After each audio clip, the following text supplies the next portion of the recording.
ఇప్పుడు మరి కామెంట్స్ వస్తాయి కదా, ఏమైనా వస్తూ ఉంటాయి, ఏమైనా అన్ని బాగానే వస్తాయి. అసలు నేనైతే బాగా భయపడతా కామెంట్స్ కి. ఫస్ట్ వీడియో చేయాలన్నా మేము భయపడింది కూడా దానికే.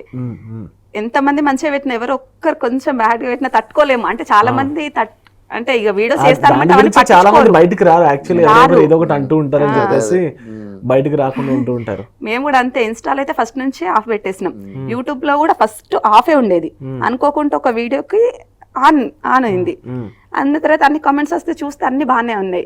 ఇంకో దానికి కూడా ఆన్ చేసి పెడదామని అట్లా చూసినాం. 2-3 చూస్తే మంచిగానే వస్తుంది. మళ్ళీ మా వీడియోస్ వేరే వాళ్ళు కూడా పెట్టుకుంటారు కదా ఇన్స్టాలో, వాళ్ళ కామెంట్ బాక్స్ ఓపెన్ చేసి చూస్తా. తక్కువ మా వీడియో ఎవరైనా పెట్టుకున్నారంటే ఫస్ట్ కామెంట్ బాక్స్ ఓపెన్ చేస్తా.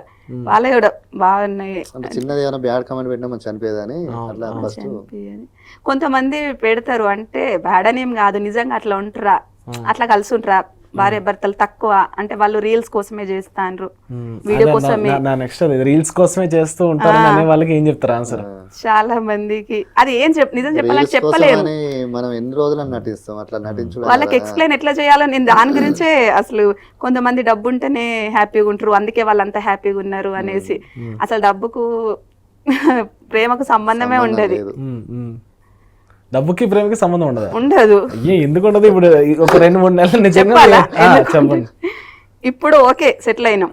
సెటిల్ కాకముందు నా కోసం చిన్న కష్టపడి తెచ్చేవాడు కదా, అలా నాకు బాగా ప్రేమగా అనిపించేది.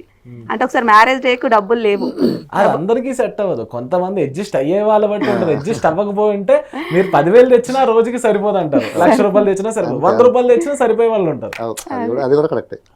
ఇప్పుడు వాళ్ళ అంచనాలు, రోజు కొనే వాళ్ళు కొత్త కారు కొనాలి, బిల్డింగ్ కొనాలి అనుకునే వాళ్ళకి ఏం సరిపోదు. అందుకే ప్రేమ డబ్బు అందరికీ అప్లై అవుతుంది.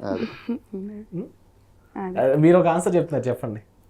అదే కొంచెం పాప డబ్బులు జమ చేసుకుని ఏదో చిన్న గిఫ్ట్ కొన్నాడు, గోల్డ్దే తీసుకున్నాడు. పెళ్లికి వెళ్ళినా అది జేబులో పెట్టేసుకున్నాడు, ఇద్దామని. సడన్ సర్ప్రైజ్ పోయింది. చాలా బాధపడ్డాడు. ఇక మస్తు బాధపడితే, బాధపడకు, ఇక పోయిన దాని గురించి ఆలోచించద్దు. నీకు అంత నువ్వు బాధపడుతున్నావు కదా, నాకు అందులోనే నీ ప్రేమ కనిపిస్తుంది. అది నువ్వు ఒకవేళ ఇచ్చినా కూడా నేను అంత హ్యాపీగా ఫీల్ అయ్యేదని కాదు, కానీ నా కోసం తీసుకొచ్చి అది పోయిందని నువ్వు బాధపడతాను కదా, అందులోనే నాకు బాగా ప్రేమ కనిపిస్తుంది, వద్దు అంటే మళ్ళీ నాకు తెలియకుండా వెళ్ళి వేరే వాళ్ళ దగ్గర డబ్బులు తీసుకొని మళ్ళీ వేరే గిఫ్ట్ తీసుకొని వచ్చి ఇచ్చిండు.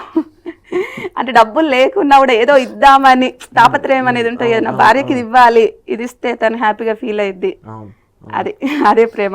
ఇక డబ్బులు ఉన్నాక తీసుకొని వస్తే అది ఏమనిపించదు, లేనప్పుడు ఇచ్చింది.